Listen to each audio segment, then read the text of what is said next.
My name is Sigrid Lampe. I'm a graduate student in the public policy program here at William & Mary, as well as a communication assistant with the public policy program.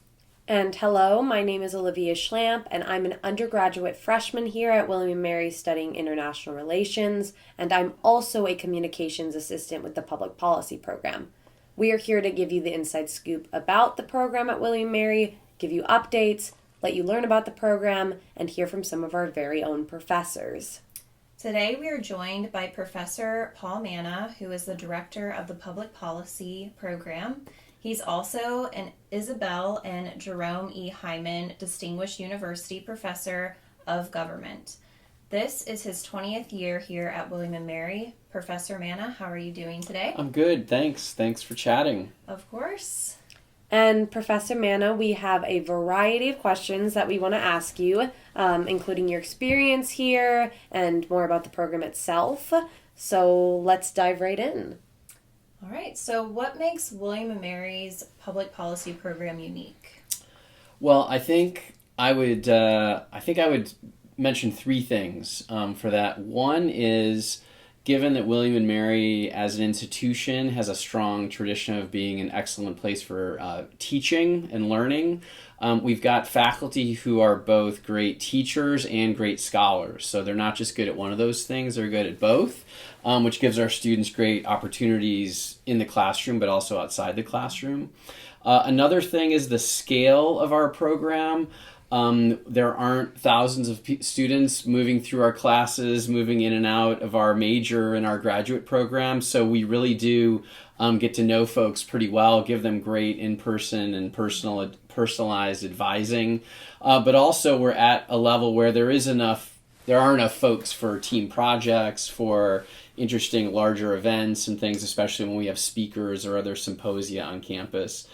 And then lastly, this is true across the university, but we have really engaged alums who are connected to the program. Some of them were alums of William & Mary, but not public policy, but now they work in the policy world, and so we've connected up with them.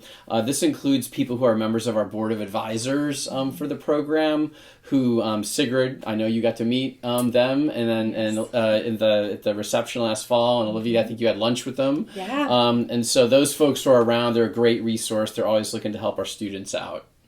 And Professor Manna, how does the public policy program help grow future policymakers? We have, I think I would put it as sort of a three-pronged approach. One is to make sure students have a good grounding in theory, which isn't always everyone's favorite thing to do, because they all want to jump out into the world and start solving problems. But to get that kind of conceptual, theoretical grounding is really important. And so the courses for undergrads and the graduate students provide that. The second piece would be the skills acquisition or skill sets that we teach. This includes things like statistics, research methods, other kinds of advanced classes students can take in methods like GIS, network analysis, things like this. But also other skills that are policy oriented, like teamwork skills, like writing memos, which is basically the coin of the realm for communication in policy spaces, is being able to communicate your ideas concisely and clearly, especially to decision makers who often are really busy, don't have time to read long documents. And then the third piece is the application of all these things. So not just learning about them in the classroom in sort of a artificial setting, but actually in real settings, sometimes actually out in the community, out in the country, out wherever our students might go with some of their learning and their, to focus on real problems that are actually out there in the world that people don't know how to answer. Our students get to help give some answers. Exactly. Yeah. All right. So from your perspective as a policy professor, why is it important that we have William & Mary students studying public policy to prepare for careers in the policy world? I think on this one, I would say that my biases will show.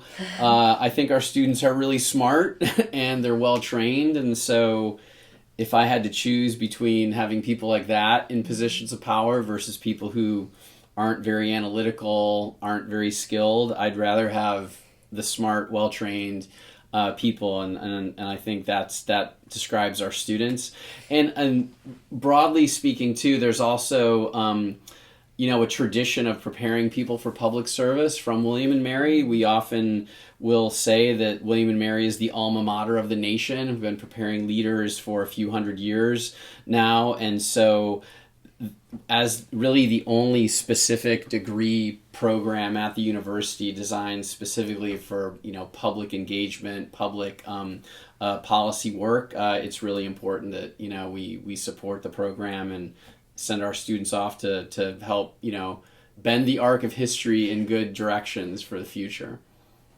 Yeah.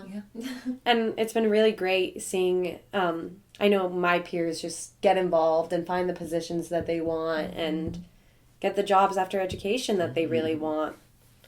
We like that. Yeah. That's the goal. Yeah. And how do you think student interaction with public policy has changed over time? I think it's interesting. So you mentioned at the start, I've been here for 20 years, and on the undergraduate side of the house, when I started, we probably had 20 to 25 to 30 majors per year on the undergrad side graduating. And now we're pushing way beyond 50 per year. And I think part of what is going on is they're learning more earlier what public policy is.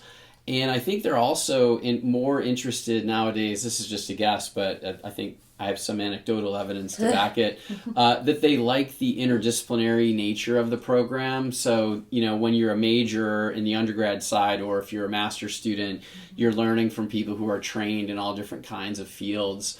They all kind of see policy through a slightly different lens. And I think a lot of students like that. And then that's on the sort of the student side.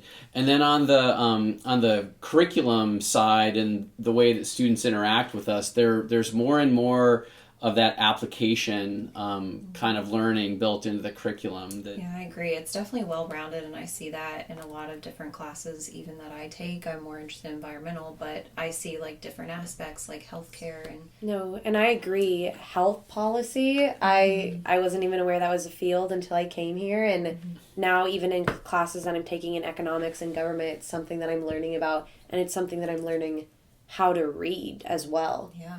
So, Professor Manna, would you say the program has gotten more interdisciplinary over time? I think in some ways I would say we've got more formal kinds of arrangements with other units on campus that help to solidify and provide some more consistency to that.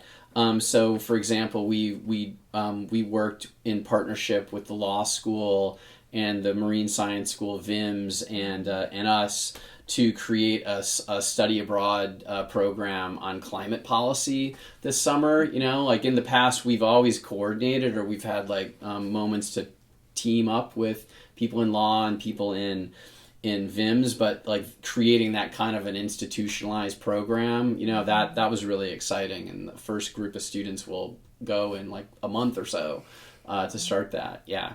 That's awesome. No, that's so amazing. All right. So what are some highlights about the public policy program that you would tell undergrad and grad applicants?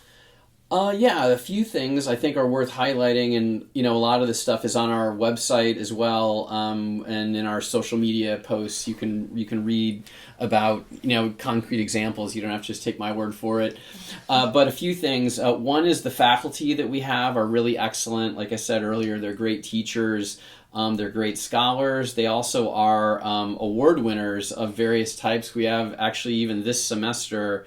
Our two public policy lecturers both won awards. Professor Josie won an award for graduate student mentoring, and Professor Kennedy won an award from one of our national associations, the Public Integrity Award from the American Society for Public Administration. So really outstanding. Those are just two people this year. But other faculty in government and economics and law that teach with us are also past award winners. So these are two of the most recent ones. So I think that's one thing. Another is that students have great flexibility in crafting their program of study in the undergraduate major and also in the graduate program. So everyone has a core set of classes that they take, the requirements, but then how students shape their learning really is up to them. So in those core classes, they have chances to do assignments that focus on their own policy interests. So it's not just everyone writes a paper about a specific topic. The idea is everyone does a project or a paper, and then you can pick the topic. And so that way, even within the core classes, you get to choose to learn about particular areas that interest you. And then on the elective side, there's a big range of courses that students can take. This is one of the changes actually over time. Back to your earlier question, on the undergraduate side, more and more classes around the university are incorporating policy content, and it's exciting when we learn about that and students bring those to us and they ask, hey, could this count for my major? And almost always the answer is yes, as long as there's some reasonable amount of policy content in there. And then similarly for the graduate students, again, there's a core set of courses, but then for electives, students get to choose. They can choose not only within arts and sciences and public policy, but they can choose courses in the law school, marine science, even in the business school and the education school. Sometimes there are courses that our students choose. And are there certain classes that you recommend students take to learn more about policy that might not be requirements? Yeah, I mean, like for example, in both tracks, the undergrad and the master's track, there are methods requirements that people have to do. But then I'm a fan of, you never quite know what field you're going to end up in, and so if you can expand your toolkit, you can sort of take it to any field. So I usually try to encourage students to take more of those kinds of toolkit courses, where they can just learn a broad range of applicable skills. So that's my suggestion I often give to students. So Professor Manna, what's the next step for the public policy program? What are y'all currently working on? Yeah, there's a few things kind of going on. One is, like I mentioned earlier, that new study abroad class. We're really excited. It's going to launch this summer. It's that partnership with us, law and marine science. And we also, the other thing that makes it unique is it's going to include graduate students and undergraduates. They're both kind of taking things under different course numbers and all that for their own, degree paths, but it's going to be one big group that's going, and we have faculty from, the different schools involved, and it's going to be great. So that's kind of the immediate thing. That's next steps. Like I said, about a month and a half, they'll be on their way for that. The other thing that we've been working on is trying to, kind of gain some momentum within some broader trends unfolding at the university. There's a strategic plan at the university that's focused on some themes that intersect with things that we tend to be good at or interested in, things like data, water, democracy. Those are some of the big pillars. And so we're in the process of thinking about how we could, leverage some of those opportunities to, continue to get better at those things.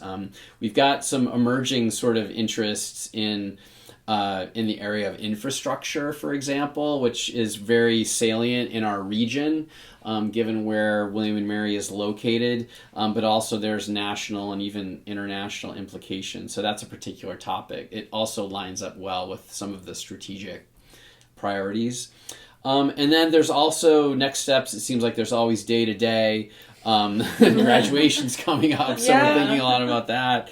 And we're thinking a lot about our new students this fall. We just had Day for Admitted Students Day for the undergrads, and we also are almost done with kind of finalizing some of the new admissions for the master's program for next year. We've got around 16 or so students right now that have said they want to come, which is great. So getting to know them, making sure they have a good landing when they get to Williamsburg. Yeah. There's always something. Yeah, makes sense.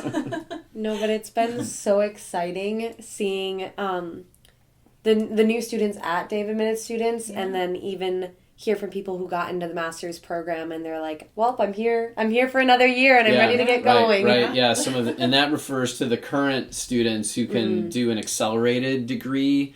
And so there's really two ways to earn your master's. Here, Sigrid is the other category. So students who come from the outside after already getting their bachelor's degree somewhere else, and then there's a 2-year program. But then for students who know they want to do this, they can get into the program in their junior year, start it in their senior year, and graduate with that degree and their undergrad degree in 5 years. So we have a little bit of both. Yeah, that's great. All right, so can you give us an introduction to what classes you are currently teaching? Yeah, so I have one sort of one normal kind of classroom class. As the director, one of the things I do is I do more administering or administrating. So I don't teach as many classes as everyone else, but my one class that I do have right now, it's a master's class. One of the final requirements for the program, it's a class called Applied Ethics. And so this is a class where the students learn how to, think about and engage the complicated ethical questions that are present in pretty much any policy job that you do. It's not a class that just says, don't lie, cheat, or steal. We hope everyone already knows that. This, you wouldn't need a whole semester to teach people that. This is really more about, what happens when a good thing intersects with another good thing, and you have to make a choice, right? Mm-hmm. Two different good values are in tension with one another. So we've had a great time discussing a wide range of cases. We've had a few guest speakers, and now we're gearing up to hear from the students about some topics they've chosen that we'll be discussing for the next 2 weeks before we get to the end of the term. And Professor Manna, what classes are you planning to teach next semester, and what's something you're excited about? Yeah, so next year, in the fall, I'm on the schedule to teach our Intro to American Government class, actually in the government department. So even though I'm public policy faculty director of the program, I still have a home base in government, and so toggling back and forth between the public policy teaching and the government teaching is one of the things I do. So I'll teach Intro to American Government in the fall. Maybe could recruit some people into the public policy major in addition to the government major, but maybe they'll want to come to public policy too. And then in the spring, things aren't entirely clear yet. There's a good chance I'll teach the ethics class again. There's a chance I might also do a seminar, which I've done in the past on education policy, which the last time I did it, it was open to seniors and to master's students. So we might do that. That one's still a little bit up in the air. And then, some things that I'm excited about for next year. One is we get Professor Kennedy back, so he's been on family leave. He and his wife Tammy had a baby last fall, and so he's been enjoying some daddy time in the spring, doing that. But he comes back in the fall.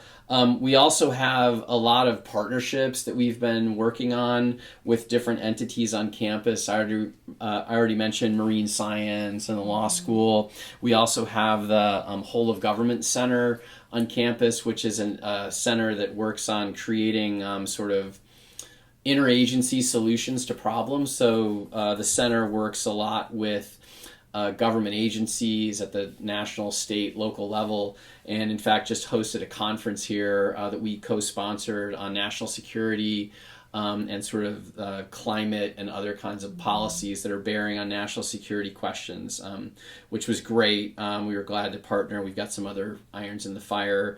And then always just looking forward to the unexpected, because you never know, what opportunity is going to come through and what we might be able to make of it. So.